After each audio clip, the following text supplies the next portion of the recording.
100% سچے ہیں اللہ کے وعدے، اور اس کا وعدہ ہے وَأَنْتُمُ الْأَعْلَوْنَ إِن كُنتُم مُؤْمِنِينَ، تم مومن بن کے دکھاؤ، عزت کا تاج تمہارے سر پہ رکھوں گا۔ یہ وعدہ ہے اللہ کا۔ ہم کب مومن بن کے دکھایا ہے کہ ہم واقعی اس تقاضے پہ پورے اترے جو ہماری شریعت نے ہم سے کیا؟ ملاوٹ ہم کریں، جھوٹ ہم بولیں، ایک دوسرے کی جڑیں ہم کاٹیں، مکر، فریب، دجل، کیا کچھ نہیں ہے جو ہمارے اندر نہیں ہے۔ اچھے مسلمان ہونا تو دور کی بات ہے، ہم اچھے انسان بھی نہ بن سکے۔ مسلمان کی تعریف کیا کی گئی؟ المسلم من سلم المسلمون من لسانہ و یدہ، جس کی زبان سے اور جس کے ہاتھ سے دوسرا مسلمان محفوظ ہے، وہ مسلمان ہے۔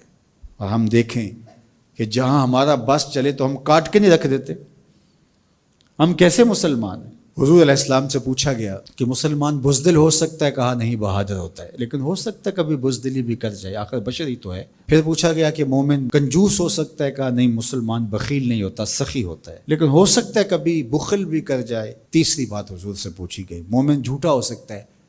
حضور فرمایا جھوٹا نہیں ہو سکتا۔ یہ طے شدہ بات ہے، یہ پکی اور دو ٹوک اور سیدھی بات ہے کہ مومن ہو اور جھوٹا ہو، یہ نہیں ہو سکتا۔ اب ذرا میں اور آپ اپنے اندر اتر کے دیکھیں، آج بہانے بنائے۔ تاجر کہتا ہے جھوٹ نہ بولے تو سودا ہی نہیں بکتا، یہ جاپان بیچ رہا ہے بغیر جھوٹ کے، تم کیوں نہیں بیچ سکتے؟ تم نے خیانت کی ہے، تم نے مال 2 نمبر بنایا، اس لیے تمہیں جھوٹ بولنا پڑ رہا ہے، تم نے بنیادی اچھی نہیں رکھی۔ پوری دنیا کے سودے سچ بول کے بک رہے ہیں، تمہیں جھوٹ کیوں بولنا پڑتا ہے؟ تو جو جہاں بیٹھا ہے وہ لوٹنے بیٹھا ہے۔ جب میں کہتا ہوں الہی میرا احوال دیکھ، حکم ہوتا ہے اپنا نامہ اعمال دیکھ۔ اگر کافر آج دنیاوی شان و شوکت حاصل کر گئے تو دیکھو کہ انہوں نے محنت کی، اور تم جب ہاتھ پہ ہاتھ دھر کے بیٹھ جاؤ گے تو پھر اللہ کا ضابطہ یہ نہیں ہے کہ وہ محنت کرنے والوں کو محروم رکھے اور نکموں کو نواز دے۔ تنے مردہ سے بیزار ہے حق، تنے مردہ سے بیزار ہے حق، خدائے زندہ زندوں کا خدا ہے۔ من جہادہ وجدہ، جس نے محنت کی اس نے پا لیا۔ چونٹی بھی دانہ اٹھاتی ہے، ہمت نہیں ہارتی تو بالآخر اپنی منزل تک لے جاتی ہے نا۔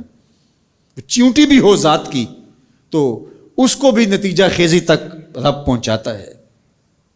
کچھوا بھی چلتا رہے تو منزل پہ پہنچتا ہے، خرگوش ہو کے سویا رہے تو وہ منزل پہ نہیں پہنچ سکتا۔ تم خرگوش صحیح لیکن سوئے ہوئے ہو، لہٰذا منزل تمہارا مقدر ہو ہی نہیں سکتی جب تک تم مسلسل چلنے کی مشق نہیں پیدا کرتے۔ وَأَنْتُمُ الْأَعْلَوْنَ، تم ہی سر بلند ہو، لیکن شرط یہ ہے ان کنتم مومنین، تم مومن تو بن کے دکھاؤ، تمہارے سر پہ عزتوں کا تاج رکھ دوں گا۔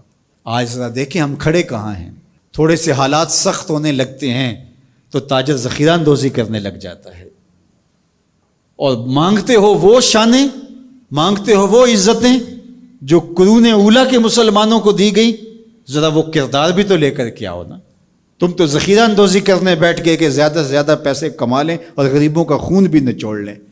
اور مدینے میں تھوڑے سے حالات تلخ ہوتے ہیں، تھوڑی سی قحط سالی کے آثار ہویدہ ہوتے ہیں، اور حضرت سیدنا عثمان غنی رضی اللہ تعالیٰ عنہ کا تجارتی قافلہ غلہ لینے گیا ہوا ہے شام میں۔ تو جب وہ شام سے واپس آتا ہے تو مدینے کے کچھ تاجر آتے ہیں اور کہتے ہیں کہ جناب یہ جتنا غلہ ہے اونٹوں کے اوپر ہی ہمیں بیچ دیجیے، ہم سے 2 قیمت لے لیجیے۔ فرمانے میں اس سے زیادہ قیمت میں دینا چاہتا ہوں۔ تو کہا جناب 2 گنا لے لیجیے۔ فرمایا نہیں۔ تو کہا کہ اتنی قیمت ہم آپ کو دے رہے ہیں تو آپ نہیں دے رہے۔ کہا کہ میرے پاس ایک ایسا تاجر ہے جو 10 گنا قیمت دے گا۔ کہا وہ کون سا تاجر ہے؟ کہا وہ میرا اللہ ہے۔ اور بلا کر کے خادموں سے کہا کہ سارا غریبوں میں بانٹ دو۔ یہ تاجر تھے عثمان غنی، آج بھی عثمان غنی ہے۔ میں آپ کو بتاؤں مدینہ المنورہ کے بینک میں حضرت عثمان غنی کا آج بھی اکاؤنٹ کھلا ہوا ہے۔ 1450 سال بیت گئے، ان کا اکاؤنٹ آج بھی چل رہا ہے۔ بیر عثمان جو مزرعہ عثمان ہے، جس میں وہ بیر عثمان تھا جو خرید کے وقف کیا تھا، وہ آج بھی وقف ہے، اور وہ کسی کے نام نہیں ہے، وہ حضرت عثمان غنی کے نام ہے۔ اور اس کی ساری آمدنی حضرت عثمان غنی رضی اللہ تعالی عنہ کے نام پر جو بینک میں اکاؤنٹ ہے اس میں جاتی ہے، اور پھر ادھر سے خیریہ میں آتی ہے اور غریبوں میں بٹتی ہے۔ ایسا غنی آج بھی اس کی سخاوت جاری ہے۔